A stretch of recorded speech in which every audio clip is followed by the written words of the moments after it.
Andrew, welcome to the Strength Coach Collective podcast. We're really happy to have you here, man.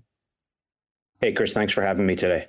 No, it's great. And what I love is that, just before we started recording, you said you asked somebody to bring you more coffee, which is like a hallmark of a great guest, right? We're going to be caffeinated here.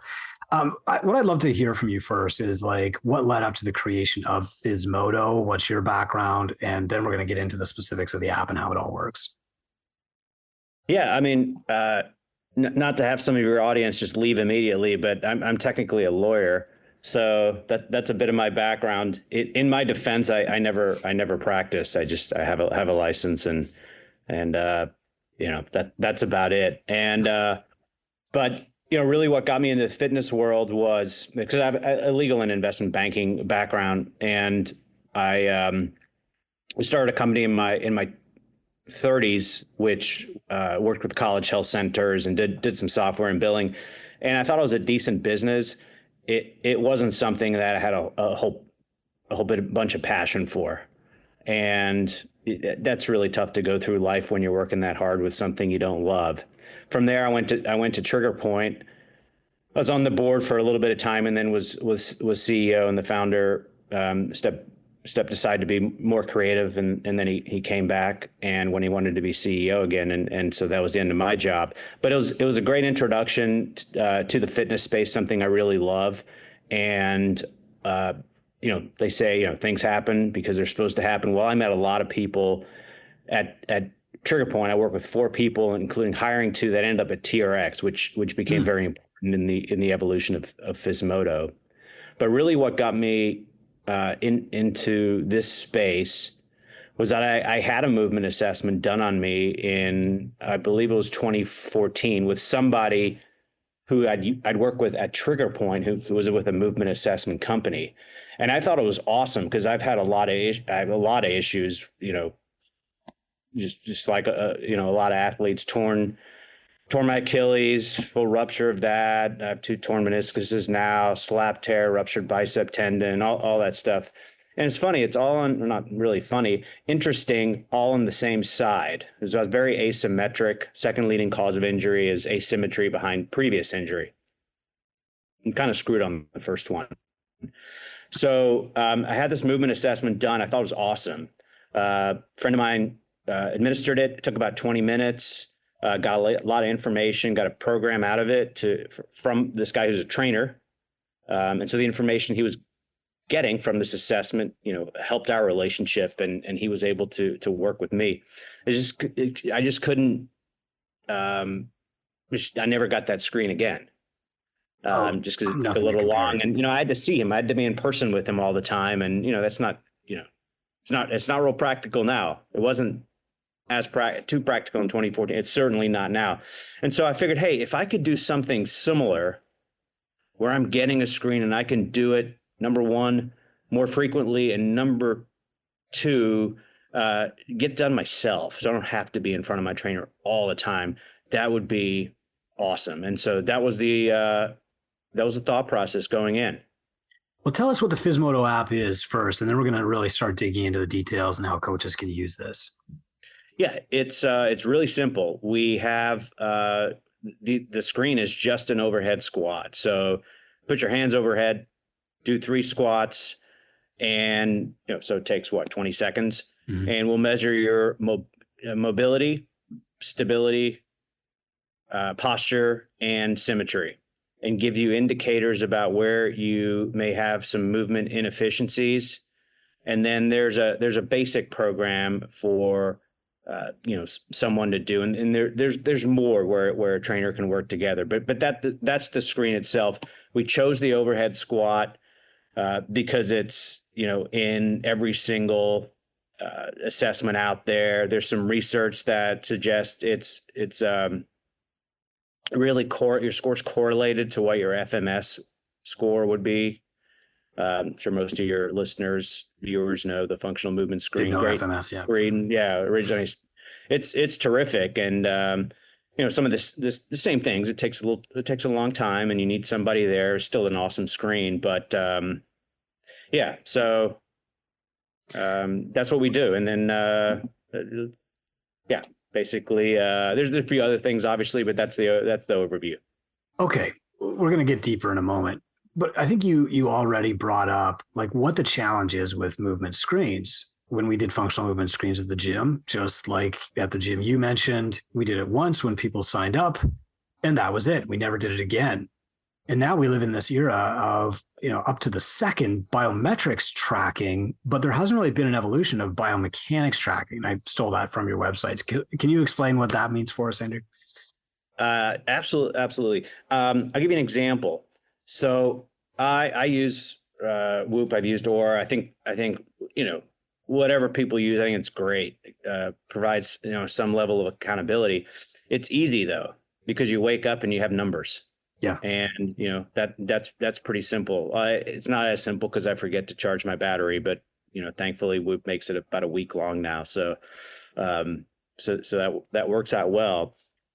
But just imagine this. Imagine that we're over the break right now is when we're recording this, and things are pretty chilled and they're not that busy, and my HRV is terrific.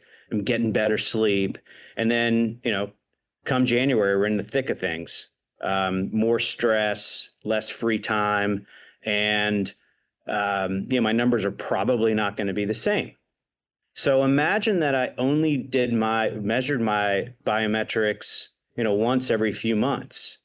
I mean, there's so many variables where I am this week versus where I'll be in a couple weeks.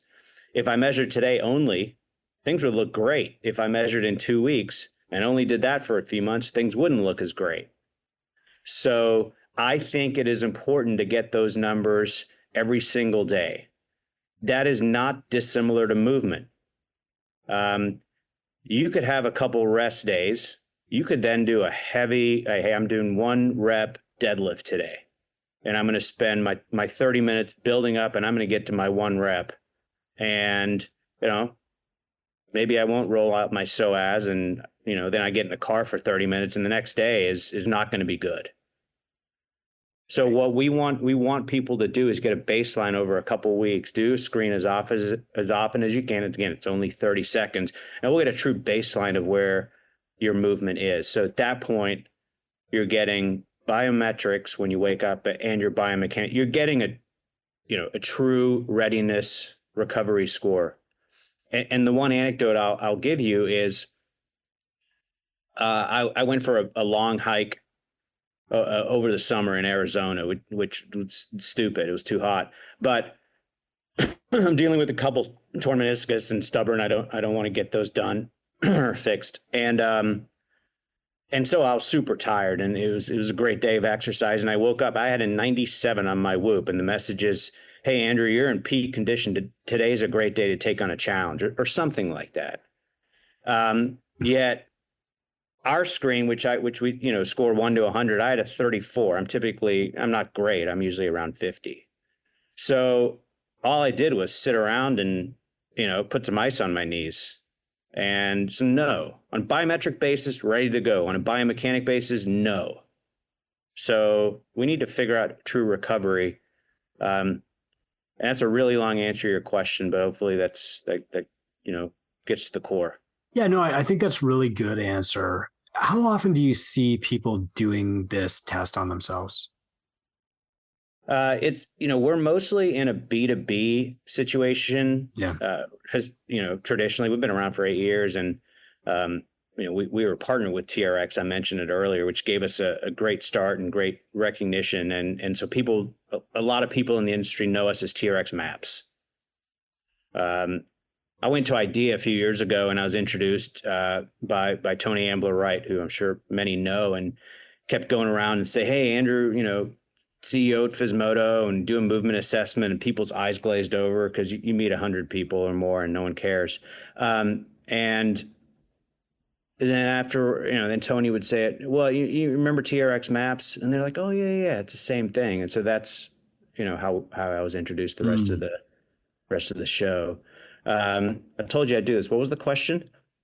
The question is, how often do you see people doing this test on themselves? Okay, that's the first of probably 3 times this will happen. So yeah, on the enterprise side, where it's in studio, every single time that person is with a trainer, it needs to be done. It could affect how you train a client that day. So have a client do an assessment at the very beginning, and a couple things to use in your warm up. It's just aiding the trainer and helping the trainer. Certainly not taking away anything from the trainer, but it then guides the trainers like, hey, Chris is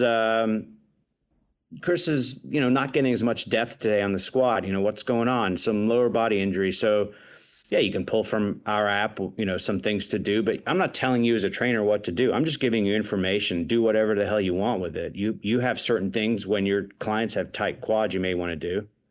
And then as we now move to the more not direct to consumer, because that scares the hell out of me on the cost of marketing, but on a more B2B2C front. So we're working with trainers who then have their clients with the app, and it really strengthens that relationship. It can help trainers, initially get some clients, and then certainly with retention. We're giving the trainers a lot of info to work with clients. In that situation, as a trainer, I want my client doing it every single day.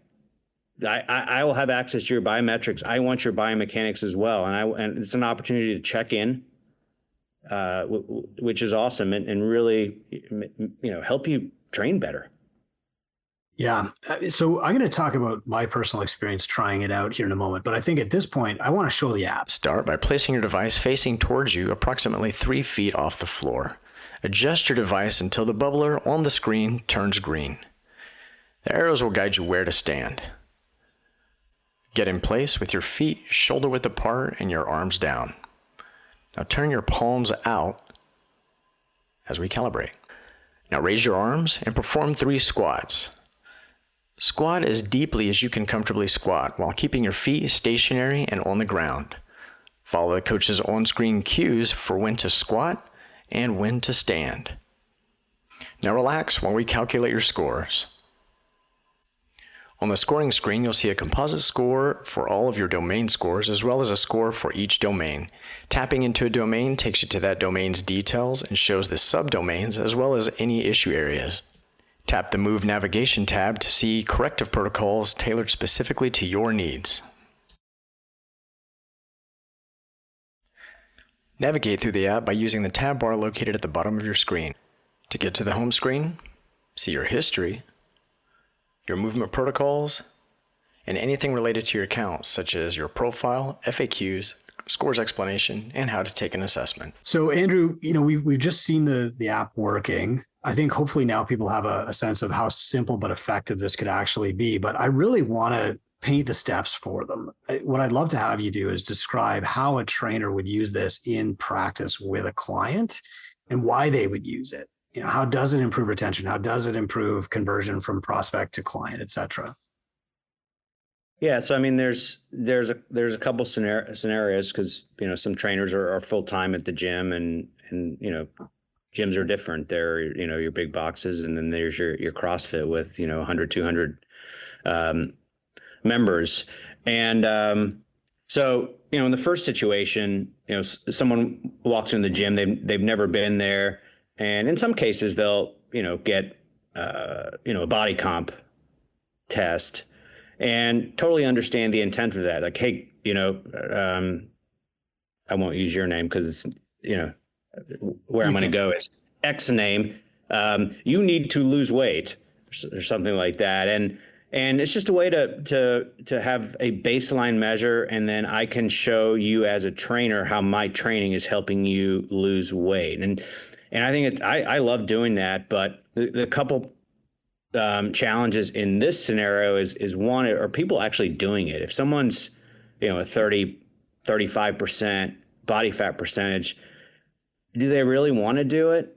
Maybe not. And then the second piece it's 3 pieces, is how quickly can you make a change in that? Look, you go to a keto diet, you can probably do it in 4 days, but who wants 5% of their diet in carbs? That's really hard. Like cinnamon and has like a gram of carbs. And I did this once and I'm like, that's ridiculous. I got to care about my spices. Yeah. And the other piece is, I could be the best trainer in the world, but if you're going to eat terribly, that's not going to help. And it's not my fault as a trainer. So that's some of the issues. So what is that test trying to do? It's trying to help engage the trainer, introduce the trainer with the client, and then help continuous engagement. So let's retest in a month. Well, you got to make sure you still have that client in a month, right? Yeah. So let's try and find maybe a little different approach.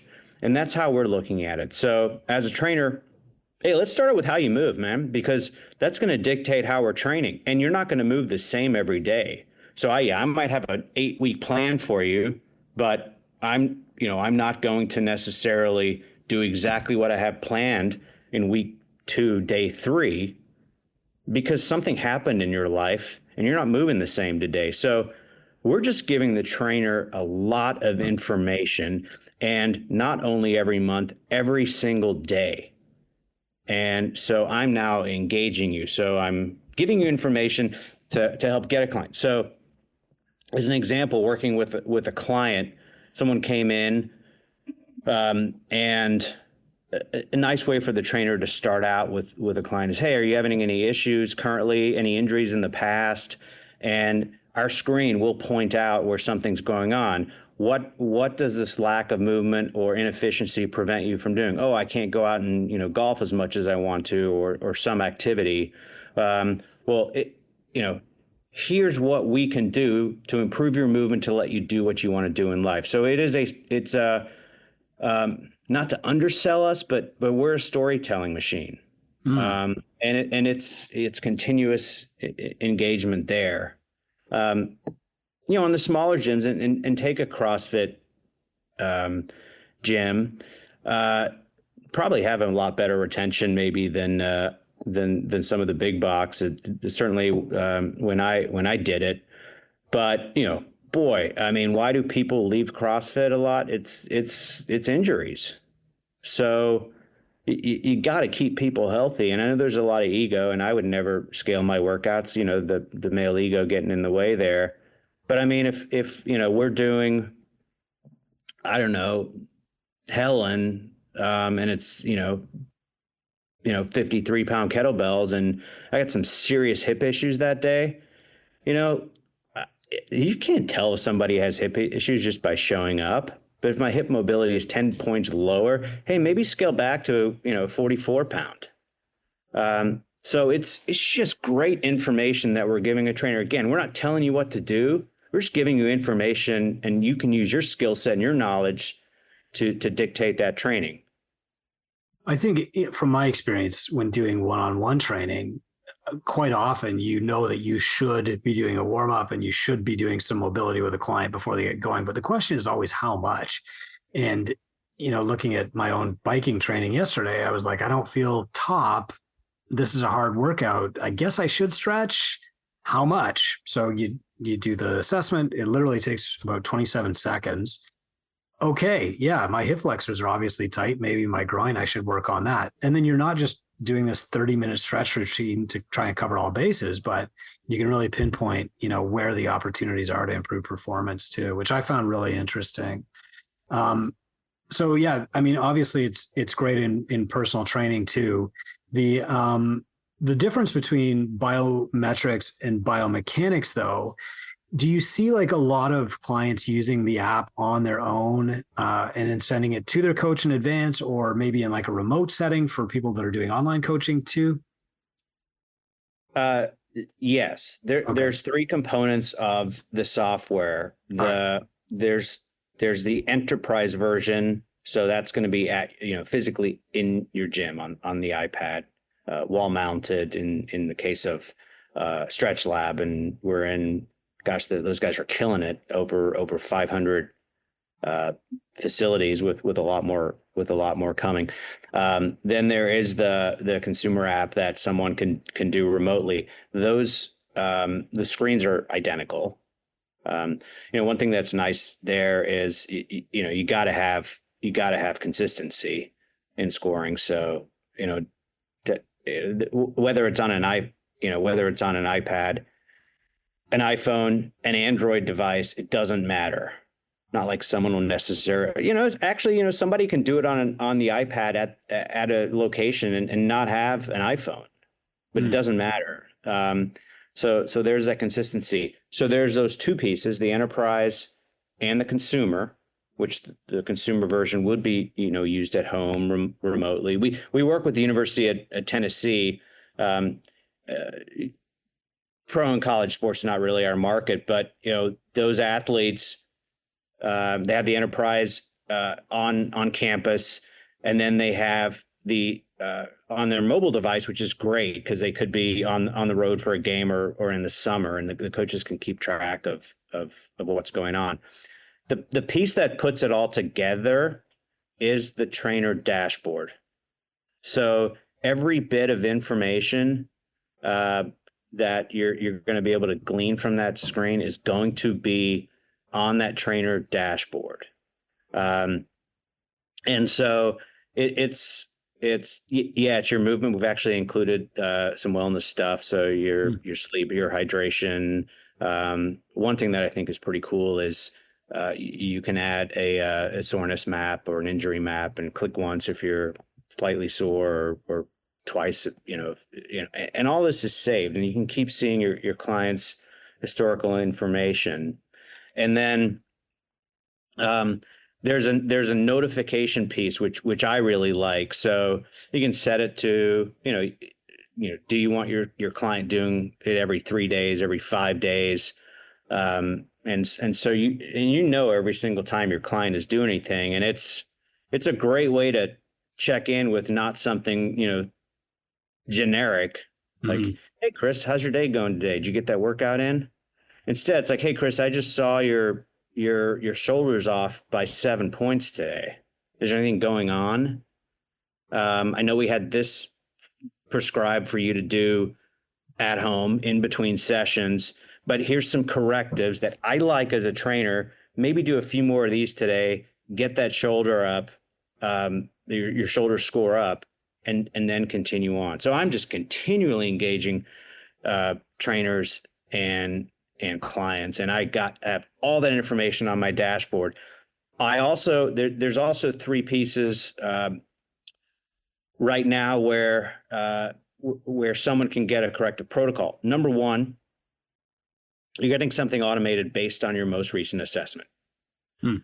Two, as a trainer, you can add, so I just mentioned shoulder. Let's stick with that. We have some shoulder routines that, you can do. And then there's a library of several hundred exercises that now as a trainer, I can create my own. So look, you may be fresh out of your certification, maybe not as confident. So I'm just going to give my client some of these, basic body region ones. But as I become a better trainer, and like coming back to CrossFit, I've never met a trainer at CrossFit that's not incredibly well qualified. I mean, even level one, you learn a lot, and as you go up. So yeah, at this point, I don't need you to tell me what correctives to do. I know. So I'm going to create my own, and those are going to be my own. I can publicly share that within my organization, but I think there's some great tools there. Yeah. And yeah, the only thing I'd also like to add is if someone's doing an hour personal training session, like I want to, as a client, I want to get into it. Like, I don't care about movement really. I mean, I'm going to be fine in life, and I say this with having, all those injuries I mentioned earlier, but I can do an assessment. My trainer can get a couple things. I can retest her and see in 5 minutes or less that, okay, I'm ready to go, and I've only taken up 5 minutes of my hour. I don't feel like I've, paid all this money and had 30 or 40% of my time taken away. And that was exactly the barrier that we found when using FMS, was that you first do the test and it takes 20 minutes. The client doesn't understand the relevance. Like, why do I need to lift my knee higher and step over this thing? And then you never do it again because the client doesn't want to use up their sessions on testing all the time. So instead, now you can get kind of an up to the minute, here's what we need to do today, or even better, hey, do this test in the morning and, follow the little prescription and you'll be ready to go when the workout time hits. I mean, I think it's potentially a massive tool for a group coach, like a CrossFit group, if you tell your clients to do the stuff on their own. And in one-on-one, it's amazing because you maximize the time that you have with the client by being prescriptive. And that's going to improve adherence long-term. The client is going to build trust in what you're doing, but also you're not going to waste any of their time, which is a big problem that people have with personal trainers who want to do like therapy, rehab. So I do think like there's a lot of value there, honestly, Andrew. What have you seen in the gyms that you're working with when it comes to retention and conversion when clients are signing up using the app? So before I jump in there, I do want to come back to what you just mentioned about group training. Yeah. And this is, and we have talked to a couple CrossFit gyms. I want to have, and by the time that this is published, we may have some more of these tools, but in a group training in CrossFit where you're not going to have 10 or 20 a class, somewhere in that range, and then you have obviously depending on the workout, let's call it three movements. Yeah. Using whatever, your hips, your shoulders, your ankles. You're always using your ankles. But anyway, so you have on the board, here's prescription. And if you can have the group, and this is, easily done to do their screens, you can almost have something like, okay, if your shoulder is off, here's the scaled version. If your hip is off, here's scaled. If it's ankle, here's scaled. And because in my experience, I'd go up to the coach and say, hey, coach, that seems too much. What do you think? And that's taken up too much time. So anyway, when you mentioned group, that just, kind of came to mind. And CrossFit, people would get there early to do their, they want to get warmed up. I know they warm you up at the good gyms, but anyway, that's the group training piece, and we can follow up on that, or I can actually get to your question about retention. Yeah, well, I do think that's important what you just said, and I also think that highlights, the value of having an iPad or even an iPhone on a tripod in the gym, so that when a client comes in, they can quickly do the retention, and the coach can make a good prescription for scaling. Because what happens too often is that, the broad, general, inclusive nature of CrossFit means that everybody does a broad, general, and inclusive warm-up that might not even address your problem and might be wasting time because nobody needs that specific thing. So if you don't mind, Andrew, yeah, let's talk about client retention and how this can help. Yeah. So, but I think it was actually more like, on the personal training business, how do you get it? Yeah. And there is the one example of it. I'm sure there's a lot of these, but I know one I can talk of that I heard from a client was, someone coming in and a potential client, new member, and the trainer saying, hey, let's get this screen, and insinuating that if it's something's there, they might drive towards some personal training, and the person said, well, I'm not going to get any personal training. I don't care what the screen says. Well, many times that's not the case. I mean, not frequently enough, but you don't need to bump your personal training numbers that much, to really see your bottom line change. Well, you understand as a trainer, you understand what our screen can provide and all the information, and even if someone's ankles are messed up, and they're getting good depth, but they're leaning forward quite a bit. So yeah, you're getting decent score in your squat depth, you're getting dinged on your forward torso lean.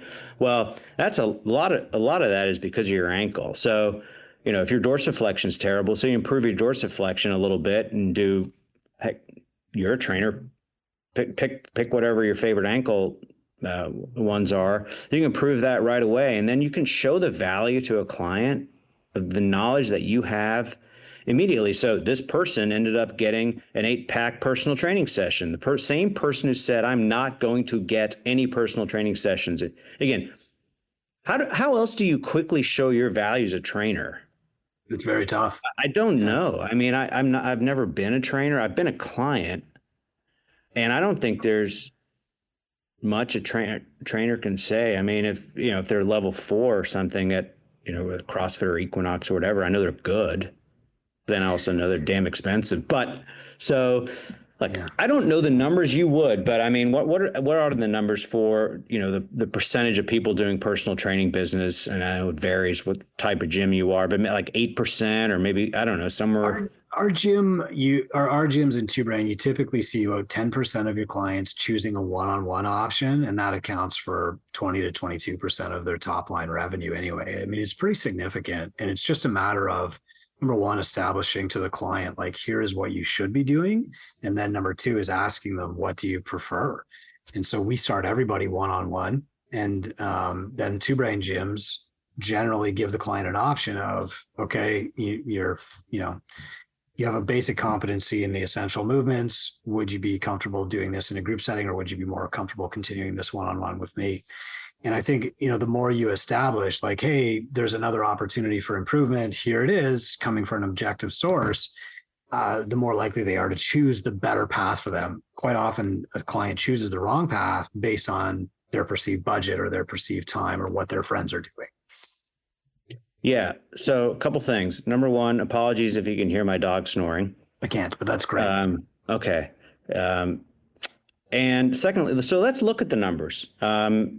Not a mathematician, but let's think about this. If 10% are doing personal training, and that's 22% of your top line, if you can go from 10% to 12%, that's an extra 5 or so percent to your bottom line or top line. And then I don't know, whatever your margins are.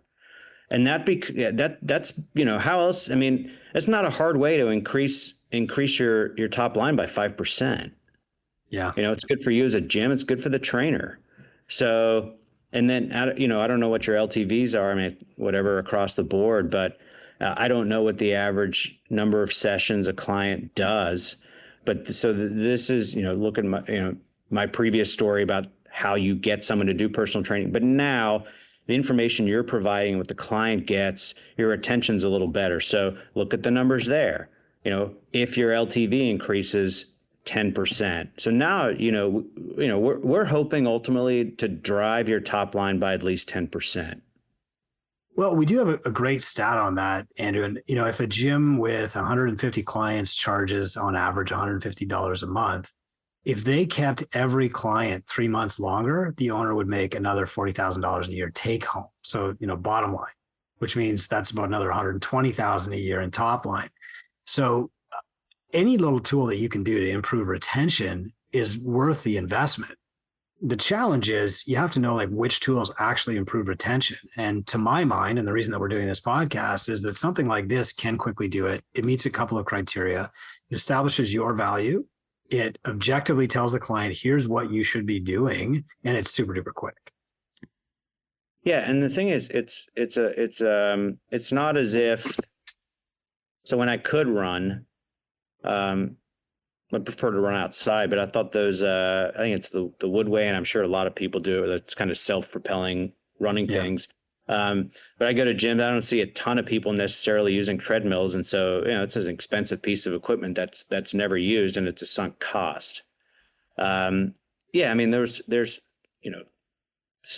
a contract to use this, but we're software. You haven't made an upfront. We don't charge anything up front. You haven't made an upfront investment. So look, if this is not working for you, then stop working.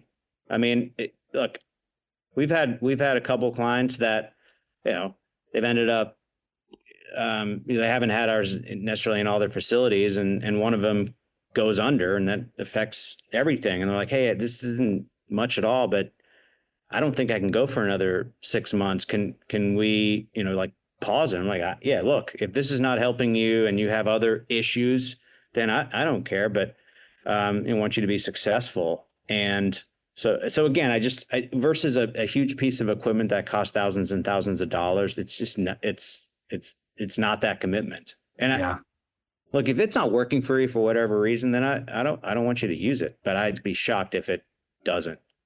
Yeah. And, you mentioned sunk costs. Like, for example, InBody is an effective tool. it's also very expensive. You could get started with something like this very inexpensively. In fact, I think if you're listening to this, you should just go to Physmodo, PHYSMODO.com and download the app, try it yourself first. And then, the video that we showed earlier shows you how to use the dashboard. Try it with a couple of your personal training clients first, or even try it with your coaches. See how adept you can be at saying like, okay, here's what this says. Here's what this means. Let's fix this. Then let's get into it. And I think you'll start to understand the value yourself that way. Yeah. And as a trainer working with a client, I would prefer that my client's improvement, that I have more control in my client's improvement, whatever their goal is. I want to lose some weight. Mm-hmm. I want to just, get more flexibility on that hip and because my back is sore, and that's not a good thing to have tight if you want a strong back. And I can have a lot of control in how somebody's moving versus, something on the nutrition side. Very true.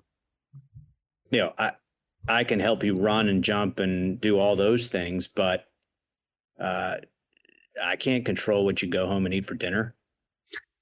It's also very tough to lie to Physmodo. This is actually something that I think a lot of listeners will laugh at, but when you're using even something like MyFitnessPal and you're having your clients track every single thing they eat, they're not outwardly lying, but maybe they're kind of like underreporting, or downsizing, conservatively guessing the size of their servings and stuff like that. So I think this is a really powerful tool. Andrew, thank you so much for coming on and sharing it. And where can people reach you if they have further questions? Should they go through the app? I would just, like people to reach out on LinkedIn. Cool. Please. If I actually had a social media presence outside of that, I would, but I don't, for my sanity. Okay. We'll share your link on LinkedIn, in the show notes, but thanks so much for coming on today. And I'm sure we'll have you on again to answer questions from people in Strength Coaches Collective. If you're a strength coach and you want to have more conversations like this, get access to cutting edge information, just go to strengthcoachcollective.com. That's our free Facebook group. There's thousands of coaches in there right now and experts like Andrew talking about tech like this. Thanks, Andrew. Thanks, Chris.